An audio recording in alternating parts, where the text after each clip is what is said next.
இந்த வீக்கெண்டு நாங்கள் எங்கள் சொந்த ஊருக்கு வந்தோம். பெரிய தாத்தா கிட்ட நாங்கள் ஃபால்ஸ் ரெடி பண்ண சொன்னோம். நாங்கள் சொன்ன மாதிரியே எங்கள் தாத்தா பெருசாக ஃபால்ஸ் ரெடி பண்ணிட்டாங்க.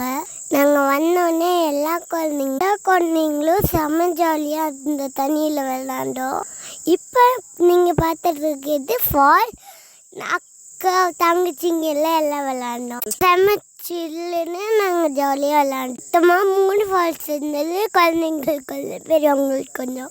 எங்கள் அப்பா எல்லாம் பெருசில் குளிச்சாங்க. நாங்களும் சின்ன குழந்தைங்க இருந்ததில்ல சின்னதில் குளிச்சோம். அது பெருசு, அது ரொம்ப பெருசு. இது சின்ன குழந்தைங்களுக்கு தங்கச்சிங்களா போய் குளிச்சாங்க. வாங்க நாம